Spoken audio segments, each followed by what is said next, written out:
How blessed is the man who does not walk in the counsel of the wicked, nor stand in the path of sinners, nor sit in the seat of scoffers. Many Hebrew scholars believe there's a progression here. There may be, but we have to be careful with the nuance.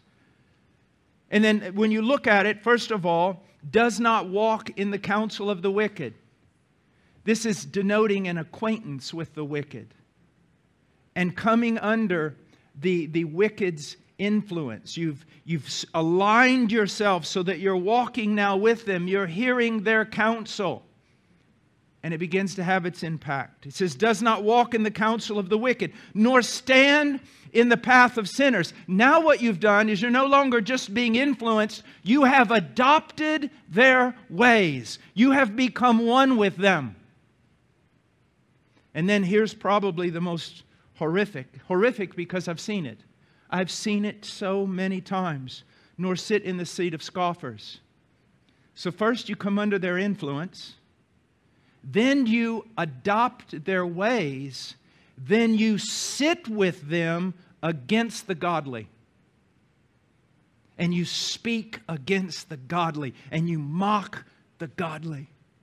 I saw this happen in seminary. I went to a seminary that was far more liberal than my pastors had imagined, than I knew when I first got there. And I saw young men who, when they got there, believed the Bible, would go out witnessing on the streets and all sorts of things. And by the end of their 3 years, they scoffed at such things.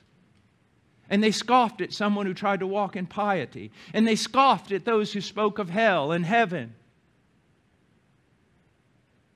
And please, what you've got to understand is, I am now Paul the aged.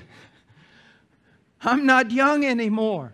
I fear this more now than I did when I was young. I have more reason to fear it.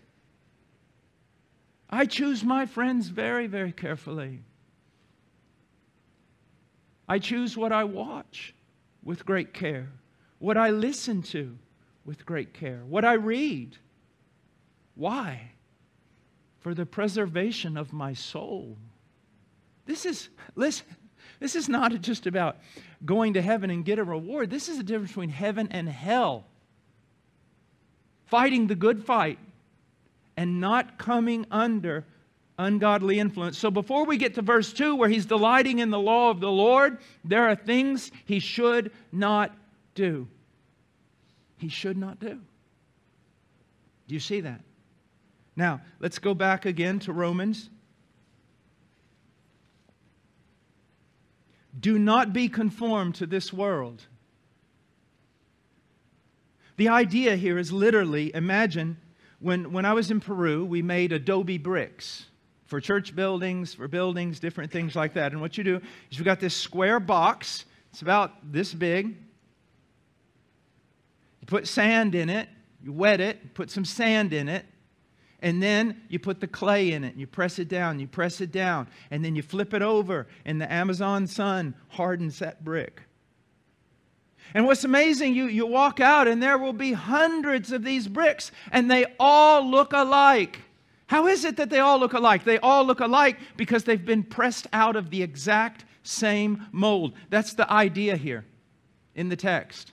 Do not be made out of the same mold that the world is made out of, that those in the world are made out of. Don't allow them. You say, well, I won't. Listen to me.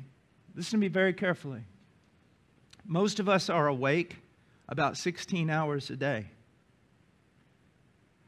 Unless you're living in a bubble,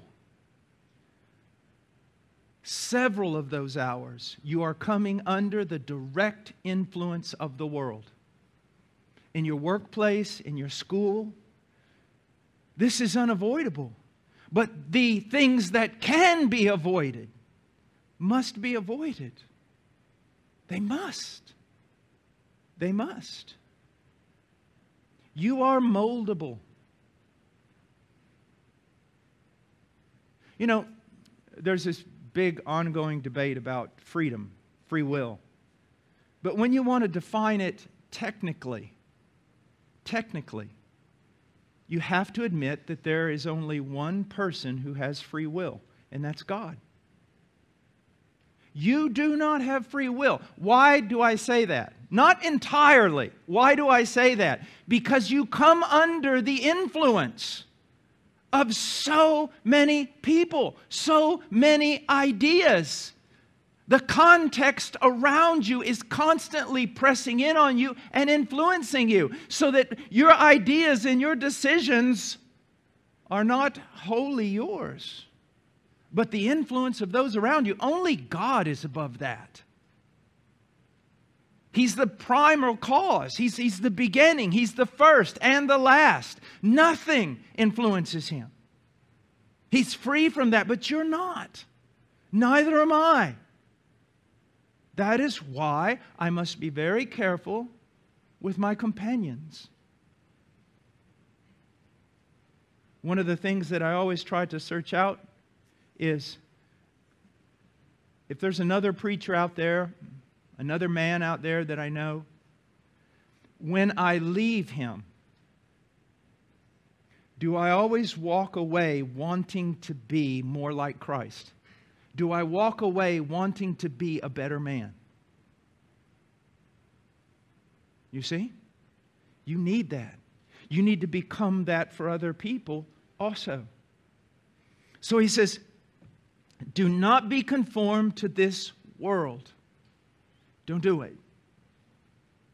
Because you will find yourself sooner or later sitting in the same seat as those in the world, those who are condemned, and mocking the people who are truly seeking to follow Christ. And he says, do not be conformed to this world, but be transformed. It is from this Greek word that we get the word metamorphosis. It is this same word that is used of Jesus Christ on the Mount of Transfiguration, when He was transformed before the people. There is a real transformation that does occur in the life of a believer by the regenerating power of the Holy Spirit. But then I want you to see this. With regard to our justification, we have no participation. God did that. In our sanctification, God is also working for our sanctification to make us like Christ. But we do participate in that.